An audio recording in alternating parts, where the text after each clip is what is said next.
அனைவருக்கும் வணக்கம். பகுதி தமிழ் அறிஞர்களும் தமிழ் தொண்டும் ஃபஸ்ட்டு முடிச்சிட்டோம். பாரதியார், பாரதிதாசன், நாமக்கல் கவிஞர், கவிமணி தேசிகநாயகம் பிள்ளை. இப்போ மரபு கவிதையில் முடியரசன் பார்க்கலாம். முடியரசன் 1920 பிறந்திருக்காரு. 1998 மறைந்திருக்கார். இயற்பெயர் துரை ராசு. துரை மாணிக்கம்னு ஒருத்தர் இருக்கார். அவர் யாருன்னு கமெண்ட் பண்ணுங்கள். முடியரசனோட இயற்பெயர் துரை ராசு. யாருன்னு கமெண்ட் பண்ணுங்கள். வீடியோவோட லாஸ்ட்டில் பார்க்கலாம். பிறந்த ஊர் பெரியகுளம், தேனி மாவட்டம். பெற்றோர் சுப்பராயலு, சீதாலக்ஷ்மி. இந்த சுப்பராயலு முடியரசன் ஐயாவுடைய பெற்றோர் பேர், தகப்பனார் பேர் சுப்பராயலுன்னு இருக்கு இல்லையா, நீதி கட்சியினுடைய ஒரு முதலமைச்சராக இருந்திருப்பார். சுப்பராயலுன்னு 2 பேர் இருப்பாங்க. சுப்பராயலு தான் ஃபஸ்ட்டில் இருந்திருப்பார். சுப்பராயன்றவர் நீதி கட்சி சார்ந்தவர் இல்லை, அவர் சுயேட்சையான அமைப்பாளராக இருந்திருப்பார். ஓகேவா? ஒன்று படிக்கும்போது இன்னொன்று ரிலேட் பண்ணி பார்த்துக்கோங்க. சிறப்பு பெயர்கள்: பாவரசன், பாவின் அரசன். பானா சிறந்த பாடல்கள்னு சொல்லுவாங்கள்ல, பாவுக்கே அரசன்டானின்னு சொல்லிட்டு தேவநேய பாவானரே சொல்லியிருக்கார். 2ஆம் புரட்சி கவிஞர். ஓகேவா? பாரதிதாசனுக்கு அப்புறம் இவர் தான். பாரதிதாசனுடைய தலைமானவர்னு சொல்லிட்டு முடியரசன் சொல்லுவாங்கள்ல, தலைமுறை கவிஞர்களுள் மூத்தவர் தான் முடியரசன். தலைமுறை கவிஞர்களுள் மூத்தவர் தான் முடியரசன். தலைமானவர்ன்றது பெருஞ்சித்திரனார். பெருஞ்சித்திரனாருடைய இயற்பெயர் தான் துரை மாணிக்கம்னு சொல்லுவாங்க. சரியா? ரெண்டுத்தையும் கன்ஃபியூஸ் பண்ணிக்கூடாது. பெருஞ்சித்திரனார் துரை மாணிக்கம், முடியரசன் துரை ராசு. சரியா? தன்மான கவிஞன். ஓகேவா? முடியரசன் ஒரு தன்மான கவிஞன். காசுக்கு பாடுபவன் கவிஞன் அல்லன்ற ஒரு பாடல் மூலமாக இந்த பெயர் அவருக்கு வந்திருக்கும். மரபின் மைந்தன். ஓகேவா? மரபின் மைந்தன். மரபை பின்பற்றி தான் அவர் எதையுமே செய்வார். அதுக்காக அவர் மரபின் மைந்தன் அழைக்கப்படுறார். தமிழிசை பாவலன். தமிழ் இசை பாவலர். பொன்னியின் செல்வர். ஓகேவா? பொன்னியின் செல்வர்னு முடியரசனுக்கு ஒரு பெயர் இருக்குது. பொன்னியின் செல்வன் 2 பாட்டையும் பார்த்துருப்பீங்க. பாவேந்தர் வழித்தோன்றல். அவருடைய எல்லா தத்துவத்தையும் தூக்கி சுமந்தவர் இவர் தான். ஓகேவா? அதனால் வழித்தோன்றல்னு அவர் சொல்கிறோம். 20ஆம் நூற்றாண்டின் இமய கவிஞன். இணையற்ற கவிஞர்னா பாரதியார், இமய கவிஞர்னா முடியரசன். திராவிட இயக்க கவிஞர். ஓகேவா? திராவிட இயக்கத்தின்பால் இயங்கியவர் இவர். அதாவது திமுக, அதிமுக, திராவிடர் கழகத்திலிருந்தே. திராவிட நாட்டின் வானம்பாடி. ஓகேவா? திராவிட நாட்டின் வானம்பாடின்னு சொல்லிட்டு நம்ம முடியரசன் ஐயா அவர்களை சொன்னது யாருன்னு கேட்டிங்கன்னா நம்ம அண்ணா அவர்கள், பேரறிஞர் அண்ணா. தமிழ் தவம் கொண்ட தலைமை கவிஞன். தமிழ் தவம். ஓகேவா? இப்போதும் தவத்திலேயே இருக்கக்கூடிய ஒரு மனிதன். என்ன தவம்? தமிழ் தவம். ஓகேவா? தலைமை கவிஞர். தமிழ்த்தவம் கொண்ட தலைமை கவிஞர்னு சொல்லிட்டு முடியரசனை சொல்கிறாங்க.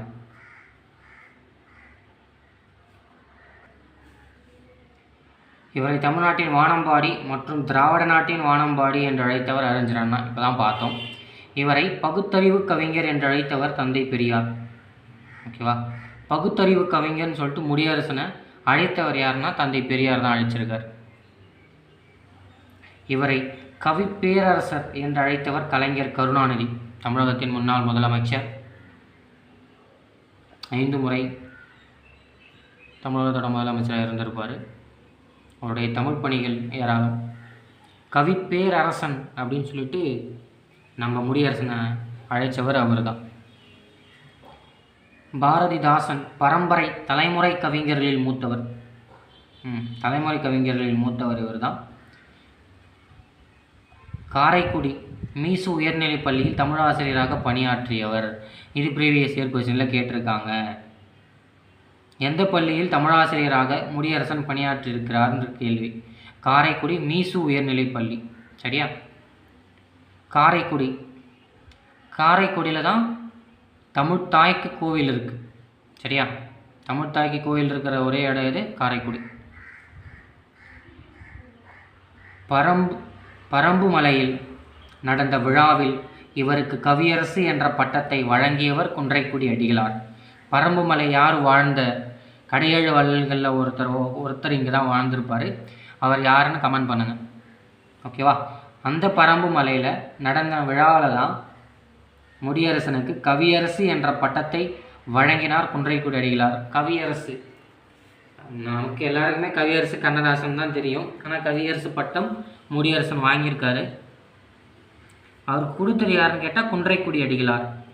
குன்றைக்குடி அடிகளார் கூட நேற்று தான் பிறந்த நாள் போச்சு.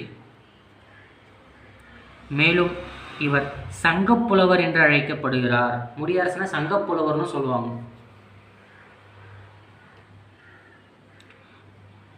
காசுக்கு பாடுபவன் கவிஞன் அல்லன் என்றவர் முடியரசன். காசுக்கு பாடுறவன்லாம் கவிஞன் அல்ல, தமிழின் உயர்வுக்கு பாடுறவன் தான் கவிஞன். ஓகேவா? இது நம்மளோட 7th பழைய புத்தகத்தில் இந்த பாடல் இருக்குது. தாய்நாட்டின் மீட்சிக்கு பாடுபடுவோனே கவிஞன் சொல்லிட்டு ரொம்ப அழகாக இருக்கும் அந்த பாட்டெலாம். நம்ம ஐயாவுடைய பாடல்கள் மட்டும் தனியாக பார்க்கலாம். சாதி மறுப்பு திருமணம் செய்து கொண்டவர். இதுவும் ஒரு ப்ரீவியஸ் இயர் கொஸ்டின் தான். இப்போ சாதி மறுப்பு திருமணம் பண்ணிகிட்டு இருப்பார். இவருடைய உடலை கூட கவர்மெண்ட் ஹாஸ்பிட்டலில் கொடுக்கணும் அப்படின்னு சொல்லிட்டு தான் இறந்துருப்பார். அவர் சொன்ன மாதிரியே இது கவர்மெண்ட் ஹாஸ்பிட்டலுக்கு தான் அது போச்சு. அதாவது கவர்மெண்ட் டாக்டர்ஸ் வந்து இறந்ததுக்கப்புறம் வச்சு சில கற்றுப்பாங்கள்ல, அந்த மாதிரி தான் கொடுக்க சொல்லி அவர் இறந்துருப்பார். அந்த மாதிரி தான் அதை பண்ணியிருப்பாங்க. ஐயா அவர்களுடைய நூல்கள் பூங்கொடி, காவியப்பாவை, வீரகாவியம், முடியரசன் கவிதைகள், புதியதோர் விதி செய்வோம், மனிதனை தேடுகிறேன், ஊன்றுகோல், ஞாயிறும் திங்களும், முகில் விடுத்தூது, பாடும் குயில். ஓகேவா? குயில் பாரதிதாசன், பாடும் குயில் முடியரசன், குயில் பாட்டு பாரதி. சரியா? இது 3 வருஷத்து எப்பயுமே உங்களுக்கு மறக்காது. பூங்கொடி, வீரகாவியம், காவியப்பாவை எல்லாம் உங்களுக்கு நல்லாவே தெரியும். முடியரசன் கவிதைகளும் தெரியும். புதியதோர் விதி செய்வோம் 6ஆம் வகுப்பு புத்தகத்தில் அந்த நானிலம் படைத்தவனில் இருக்குது. அதுவும் உங்களுக்கு நல்லாவே தெரியும். மனிதனை தேடுகிறேன், ஞாயிறும் திங்களும், முகில் விடுத்தூது. இது 3 தான் புதுசாக இருக்க மாதிரி இருக்கலாம். ரெகுலராக படிக்கிறவங்களுக்கு எல்லாமே தெரிஞ்சிருக்கும். புதுசாக படிக்கிறவங்களுக்கு இது 3 தான். புதுசாக படிக்கிறவங்க கூட எல்லாத்தையுமே படிப்பீங்க. இது 3 கொஞ்சம் இல்லாத மாதிரி தெரியும். ஓகே, அடுத்து பூங்கொடி என்னும் காவியத்திற்காக 1966 தமிழ்நாடு அரசு பரிசினை பெற்றார். பூங்கொடி, வீரகாவியம் 2த்துக்குமே தமிழக அரசு பரிசு பெற்றிருப்பார். 66 பூங்கொடிக்காக பெற்றிருக்கார். பண்டிதமணி கதிரேசன் செட்டியாரை பற்றி இவரது படைப்பு தான் ஊன்றுகோல். ஊன்றுகோல் இருக்குல்ல, யாரை பற்றிய படைப்பு அப்படின்னு கேட்டால் பண்டிதமணி கதிரேசன் செட்டியாருடைய படைப்பு தான். ஓகேவா?